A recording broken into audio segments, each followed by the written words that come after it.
Hello, Toddbog here with Breaking the Stream, and welcome back to my Let's Play of Conquest of Elysium 4, the God Emperor playthrough. So where we last left off last round, we got ourselves a God Emperor and a God Empress, which was really cool, with all our cool abilities and everything like that. As mentioned by one of my commenters, while it's true that her administration has sped up many slow legal and administrative processes, she also made several excuses for not paying out the imperial stipend to our college. Kind of a neat little just like tidbit joke thing, which is really cool. It kind of expands the universe through those descriptors and everything. So in this case, we're going to go ahead and head down this way. But yeah, we've got the Archmage to wipe out, and right now we've taken their home territory here. And so at this point, all we have to do is reclaim our own outpost, which we'll go ahead and take a step closer to that. And once we reclaim our own outpost, we can take the city down here and we'll have won. So we're pretty darn close as it is. So at this point, we'll go ahead and transfer out these ballistae, because we don't need them anymore, which will allow my army to run at full speed. Let's see, still no reveler here, so do we have the ability to hire? No. So what we'll do is we'll get gladiators, retiaris, and we'll grab some hastati. Now let's go ahead and transfer those up here to Constantine, because as you can see, our melee line took a staunch beating from the attack on their citadel, but our mages came through just fine with this giant list of wonderful people here. So we'll go ahead and we'll work on just really straining their income here. So they're going to be on their way up. This is 53 units. We're not going to be able to take right now, so we'll go ahead and just march there. You guys have moved. Oh, formless spawn. Those are nasty. So we're going to do that, and we're going to head out to this oasis. 3 levies we'll be able to take on, no problem. And, oh, something has finally come over here and taken my coastal hamlet. So I'm guessing it's some sort of seaborne creature that has come onto land. So with that, we've done all we can there. Let's do our recruit down here. Might as well get ourselves a centurion. And you know what? Let's prep for... Let's see. It's a 3 move there, isn't it? You know what, Horatio?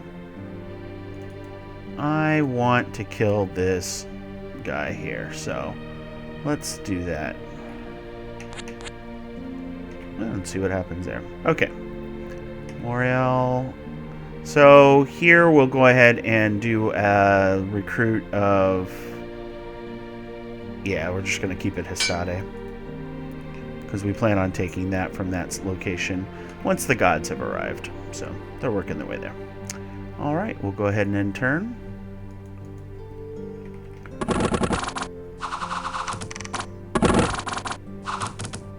Nice and easy. We get Horror Helm from just taking them out, and then we'll get something special at the beginning of our turn for taking them out too. So 100 gold and 25 iron, so kind of a neat thing.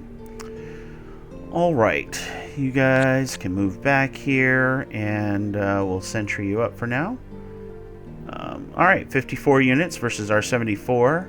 Our 74 should be able to wipe the floor with them, so we're going to go ahead and crush them. So we'll do that, and then we'll come in and take the outpost as intended. So here we'll go ahead and crash into that. Crash into that. Don't need the gems really, right? So we'll go here. And then at this point, since I've got their army crushed, I can come rush out and we can retake these things here. So might as well get ourselves a Heliodromus and some hastati, just in case. And then we got a recruit action we have to do here, right? So more hastati. And we'll go ahead and end turn. I guess with the iron and gold income that we have, we could be doing some of the higher quality units. So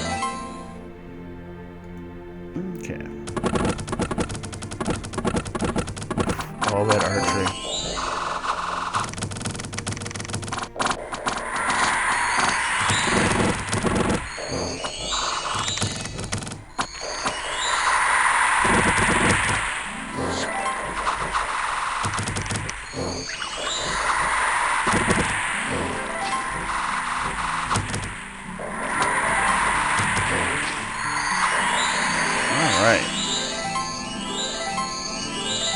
So, archery definitely took its toll, even with our shields and everything. Damn that Hydra Ball. Now it's back and it's on an undead, so that'll be interesting, to say the least. Alright, we're getting really close here. Let's go ahead and do another recruit here of... Oh, and as well grab the Centurion. And yeah, we can probably go... We don't want to go Triarius because they are slow. So we can go with Precepts and get that extra damage. Why not, right? Okay. So we did our damage here too. These guys... What do we got here? 20 units, swordsmen and archers. We're still got our solid line plus spellcasting, so we'll head there. And morale will help. And you're going to go ahead and sentry up. And you're going to take our gems, which should have taken a look what was on there. So we may be dead, but whatever. Sentry up. Okay, and then I did my recruit here. Yes, I did for the turn. So I think we're good there. So as you can see, we're in the end throes of it. So, oof, I definitely should have paid attention. This is a dead army here. That is a ton of swordsmen for a silly gem deposit, but whatever.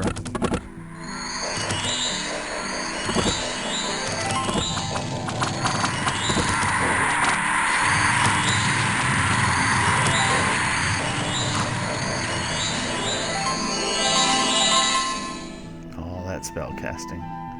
Yeah, that's probably one of the biggest benefits. Not only do you get all the gold so you can hire everybody, but then, you know, you get all the spell casting. You get an increased chance of recruiting spellcasters, so it's just this insane, like, snowball effect for sure. And why not? We'll get the Reveler. He doesn't do much for us, but we'll get some more Precepts. And now that we got that, let's go ahead and transfer everybody over. Standard and archers. Any archers? Yes. There we go. All right. The God Emperor is doing his part. Get Anchise. Welcome back, Anchise. I think that was one of the character names that was used before. Take away their resources, because why not? Let's see. Morale. Take that. So now they're really going to be struggling to get any form of resources going. Might as well get some Estade there just in case there's some weirdness. Although, with all the scouting we did, I don't think we're having any trouble here. Okay. We got all sorts of extra help right at the last minute. So let's go ahead and grab some archers. We're going to grab Ice, Hedge Wizard, Centurion. We'll grab some more Precepts. And then we'll get them all transferred up here with Toddbog. Alright. There you are. Precepts and archers. And away we go. And this should probably lead to our ultimate victory here. At this point, you guys are going to sentry up. And you're just going to come up here and we'll double check that tower just in case. So, alright, let's see if we get the end game here. Speed this up as this is a foregone. No. Screw that. I'm going to go down and up. That way it's... You can still see all the effects of my spell casting here as we cast some Lumbering Army and other things. So God Emperor costs Godflesh on the Reveler. Why? I mean, he's got an air shield 75, which means 75% of targets won't attack him. Okay, not that Reveler then. This Reveler? Nope, that was the Reveler I looked at. Oh, this Reveler here. So now this Reveler is blunt / pierce resistant, and just stupid to cast it on him, but alright, whatever. He also cast Summon Cloud, so he summoned Cloud Elementals, and he did that twice. Okay. And the God Empress cast Riddle of Insanity, which, what does that one do? Confusion, okay. And then cast Divine Names, which is paralyzing. Okay, so as you can see, their whole army is just about paralyzed or sleeping or something like that. So speed it up a little here.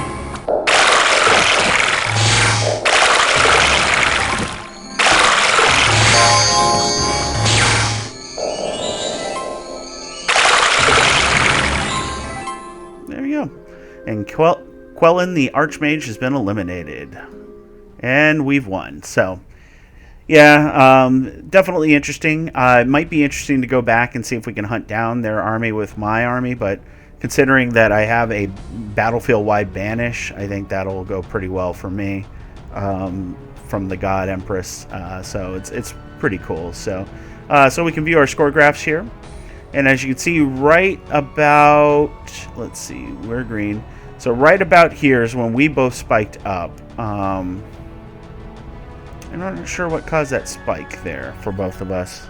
And then we both dropped as well. So we must have fought right here, and that's where we saw a lot of those losses. But overall, as you can see, we were pretty steady. We were definitely not being able to keep up with Red, who was our Bakemono player. The armies they were putting together were quite extensive. But we still, and then of course Blue, the Necromancer, just had that massive army right around here where they got some really great summons, and those summons were quite powerful, which is why we had to cut the head off the snake and avoid that army, because we could not win against that with what we had. And if we had thrown everything we had at it, we would have been able to whittle it down as we went, but it was definitely a problem for us. And then everybody else you can see here. So overall army strength and stuff, we remained steady, and our recruitment obviously was huge. So being able to just recruit like crazy, getting the special recruits on top of that means we could put a lot more bodies in a single recruit point than other armies can just on a general basis. And if we get the special recruits, we can get even more. So it's quite intense, because if you got your gladiators plus your archers plus the special 10 recruit, I mean, that's already 19 units added to a zone when most other armies can muster only 5 and sometimes only 1. So pretty cool. Citadel zoned, as you can see, I just took them all. There weren't a lot of citadels overall on this map. I mean, there were the towers, but it seemed like the AI was not interested in taking those towers. And as a result, most of them, had just the one for the most of the time. And looks like only a couple of them took over 2 at given times. And then at one point, Blue had 3. And so that's because they took over, they had their own. They took over my capital and my city. So that was the only one to ever get above there. So we're making sure that you have citadels is going to be very important and a strategic decision, just to ensure that you have the ability to weather one of your strongholds being taken, so that you don't get eliminated from the game like I did to all of these factions here. So very cool. So that's citadels. Gold income, we were just, as expected, just ran away with it because of our benefits we get. The strong boost to gold income and iron income, trade income, just means that we had everything we needed to build our armies. It was very rarely when I would run into a gold issue, and that's usually because special recruits like mages and stuff just took a chunk of gold that I had slated for troops. So definitely not an issue for this faction, so you don't have to worry about resources as much, just controlling them. Iron income, as you can see, we didn't make a lot of iron for most of the game until later, but we just bought it all up using trade. So that was what you can see here. Our trade, was just massive, and we utilized that to good effect for the iron. So as you can see, pink, our pale one opponent, had a lot of iron, a lot of that in the center east of the map, and just we didn't care because we had enough to do what we needed to do. So herb income. So the only one that was doing that was the Archmage. So that was interesting. Quelling the Archmage here, getting herb income, fungal income. That's kind of a weird boost. The Troll Kings always have trouble with just with the games in general for the most part. And then sacrifice income, as you can see, Quellen also utilize sacrifices, which is usually a demonologist or Bakamano high cultist kind of thing. So they had 2 different income sources. Then they had Hands of Glory, which was a 3rd income source. And as you can see right here, a lot of Hands of Glory coming in for the Necromancer before they finally got eliminated. So, so no Enchanted Weed income, Gem income. Yeah, looks like the Archmage could use gems as well. That's interesting. Okay. I'm not sure why that is or what they would... Oh, yeah, they do have elementals, don't they? So, but yeah, as you can see, the Pale one lost all their gem income here and then eventually got eliminated. So, so that was a bit rough for them. Trade we already looked at, and nobody had relics. So, pretty cool. We'll reveal the map, even though we had all of the map revealed. But I really want to find where the Troll King came from. And I don't see anything that says Troll King, do I? This is where I think they came from, because their armies came from this area here. Let's see, nothing here I'm seeing that's Troll King-y. And they didn't share Peninsula with the Archmage, or otherwise they would have been eliminated far earlier. So yeah, I'm not sure where the Troll King came from. You just zoom here. So yeah, if you watch this and you know, I'm going to go through each part of the map and kind of just leave it up for a bit, just to see what we have. Oh, there are pyramids down here. Interesting. Okay, so we missed that small little peninsula there from scouting and things like that. School of Magic there that we never took. This little island here. Oh, that was mine. That was the... I thought it was special because of the sprite, but that was actually the illusionist spot there. So yeah, I mean, we had full view of the map for all but just that little spot there. But yeah, just doing a zoom in just to see if there's something I missed. No. That's just regular old woods.